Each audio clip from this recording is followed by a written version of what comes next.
This is the Money Hour with your host, Tina Mitchell, on Alternative Talk, AM 1150. Now, back to the show with local mortgage and finance expert, Tina Mitchell. Well, welcome back to the Money Hour with your host and mortgage expert, Tina Mitchell, right here on 1150 AM KKNW at the Saturday, July 19th show, bringing in expert advice and inside knowledge on today's events in our local economy and how it can affect our money. If you're hearing my show at a different time or day, you're listening to a rebroadcast.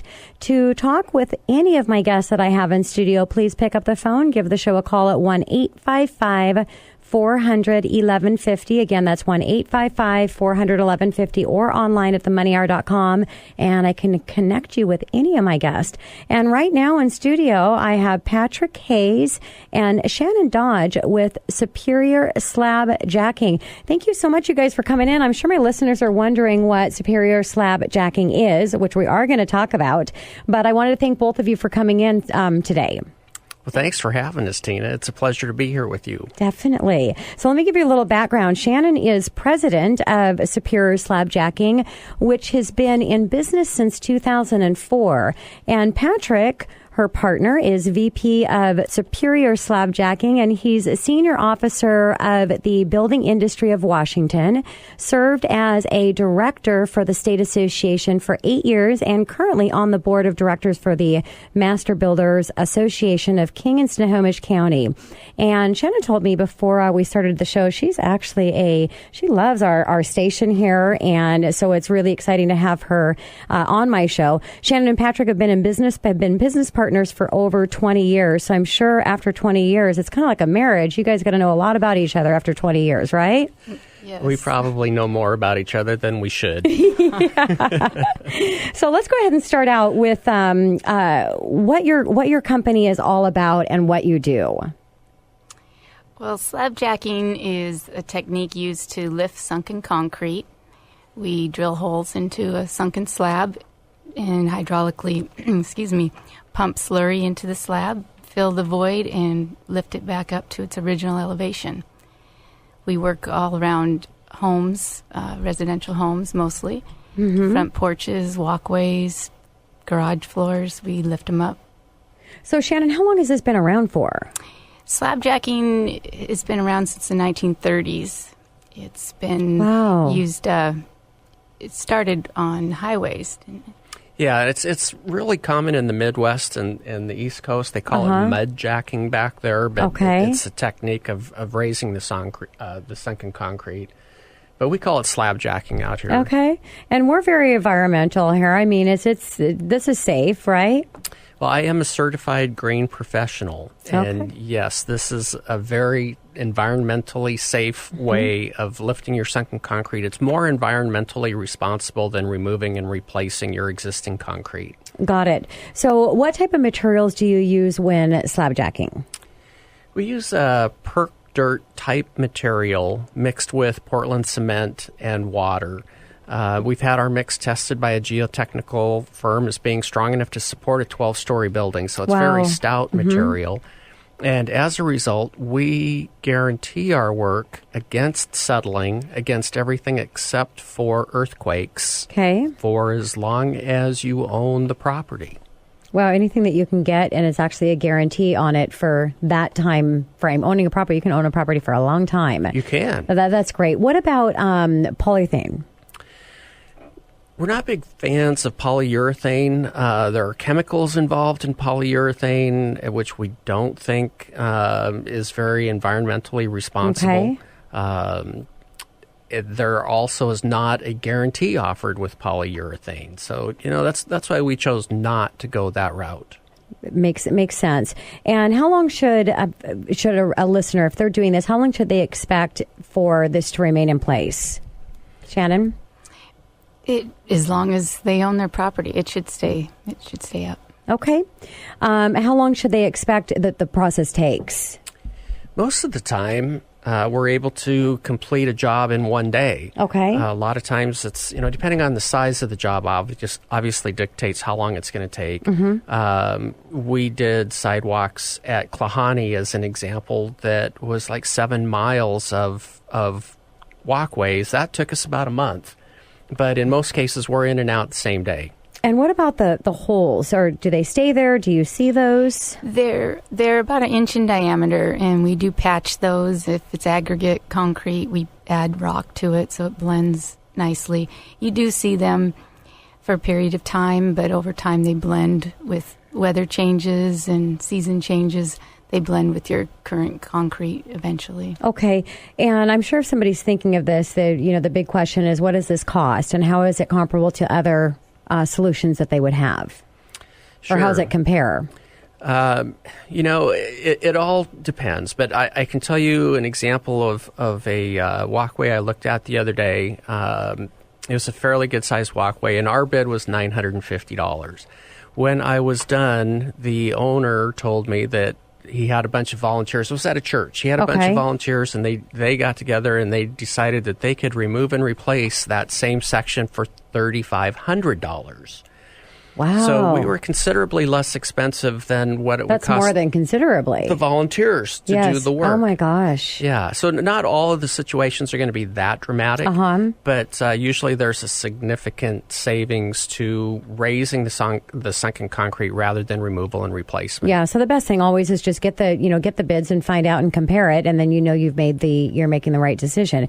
Now, you guys said you've been in business since 2004? Yes. Okay. Yes. And what made you decide to open a company doing this? Well, Patrick There's got to be passion in here somewhere. Well, we worked together in another company before this. We owned another company, and when we sold that, Patrick and I realized we'd realized before that we were a good team, and we wanted another business to run. And my ex-husband was working in slab jacking for a company, and we looked at if slab jacking was a viable business, and it was, and we decided to start one. So that says a lot, because usually you have a business and then you're going out to find the right partner. But what a better way to go than have the right partner, and you want to partner together. You just need to find the business that's going to be right for you. And that's awesome. So your team, or you guys, what's your team consist of? Well, basically, or what's it take to be qualified for the team? Oh, well, first of all, you have to have a class. What class license is that? Class B. Class B license to operate the truck that we have. Okay. And then it requires a fair amount of training in order to actually get the technique properly to raise the sunken concrete. Our crew chief has about 20 years experience of doing just this type of work. So, Shannon, you're not out there doing this work? No. I didn't think so. You're too tiny. I've done some shoveling, though. Yeah. Go ahead, Patrick. Sorry, I had to tag that in there. Oh, that's okay. But he's probably the most experienced person at doing this west of the Mississippi. And the reason I say west of the Mississippi is because that's where they do the training, is east of the Mississippi. And they've been doing this for a while. But our guy is a perfectionist. And if I were having work done, he's the kind of guy that I want to have doing the work. Yeah. Well, again, you attract what your company represents and likeness, so that's great. So do you resurface or put coating on the concrete? We don't do either. Okay. I think if you look at our website and you see the before and after pictures, a lot of times what you see is it looks like we've resurfaced, but it's the water from cleaning up. And so we want to make sure that when we're done, you are looking better than you did before you hired us, that there's no indication that we've been there, that everything is clean when we leave. Got it. So, and we're not seeing a lot of rain right now. It's kind of beautiful here in Seattle, but the rain is probably going to come back at some point. Can you do the job in the rain? I like to tease people a little bit when they ask me that. And when I answer that, I say, well, if we could only do it in the sunshine with the number of days that we have available, we'd have to add at least one more zero to do the job when it's not raining. So, yes, we do this year-round. The only time of the year that we're not able to raise the sunken concrete is when it's freezing. Okay. Because obviously we use water in our mix and with cleanup. And we want to make sure that we're responsible and not causing trip hazards or slipping. Got it. Yeah. So if you had your business in Colorado where my stepdaughter just came from, you might have some issues there, but we don't get too much freezing here. Right. And they do have problems like this in Colorado and Utah and other places. I'm sure they do. So what should a client be considering if you were doing this, thinking that, is this going to be the right thing to do? Are there questions and things that checklists they should be going down? Well, we always try to look at every situation with the client as if this were my house, what would I do? Okay. And in addition to slab jacking, if it is a viable option, we will offer other solutions also so that the customer is always aware of different solutions and makes the right decision for them. Yeah. There are times where slab jacking is not a good alternative.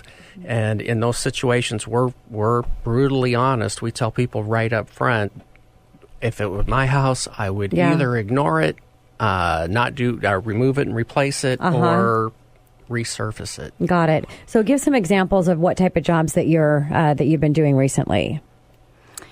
Well, we do a lot of work for houses that are going up for sale. Trip hazards to the front door. Yeah. They're everywhere. They're everywhere. Front porches is probably the main job we do. Is that more for safety or safety and...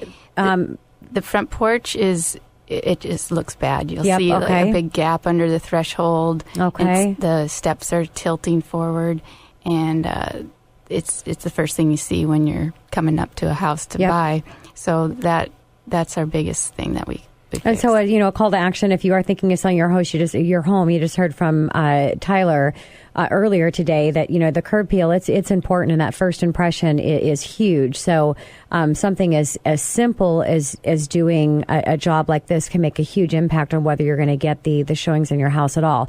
Any other call to actions that you have for my listeners that to leave them with? Yes. If you see water draining towards the foundation, that's a real issue, and you want to make sure that you get that addressed. Okay. Because as water goes towards the foundation, if it starts to undermine the foundation, then the cost of repair goes up significantly.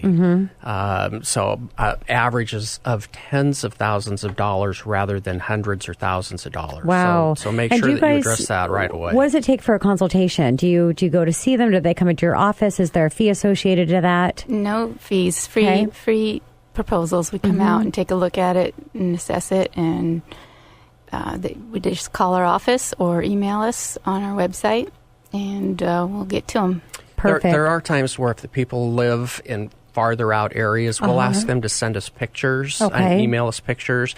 We can then give them a range, and if we're within the range that they're looking for, then we'll go out and actually make an assessment. Makes total sense. So if you want to get in contact with Pat or Shannon with Superior Slab Jacking, pick up the show. You can give the show a call at 1-855-400-1150. Again, it's 1-855-1150. Or for some reason you're just tuning in now and you missed all of their segment and you're like, wow, that sounded really interesting. I wish I had more. We definitely will have their podcast on my website, themoneyhour.com, and you can search them in the search bar and bring them right up. So thank you again, both of you, for coming into studio. It was a real pleasure having you here. Well, thank you very much. This was fun. Yeah. Yes, Shannon, was it fun for you? It was great. On one of your favorite stations? Yes. Awesome. She can't wait to hear this now on her station. I know. That is great. So thanks again, you guys. Thank you. Coming up next on the Money Hour, your FICO score determines the term of your interest rate when you're paying back credit cards, your car loans, mortgages, even the cost of your car insurance. And some of you may not know, but the employers out there, if you're looking for a job, high percentage of them are actually using your FICO score to determine if they're actually going to hire you for their company or not.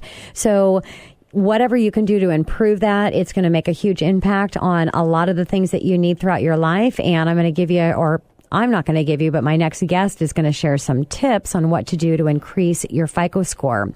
Scott Shaft with Prime National right here on 1150 AM KKNW after this short break.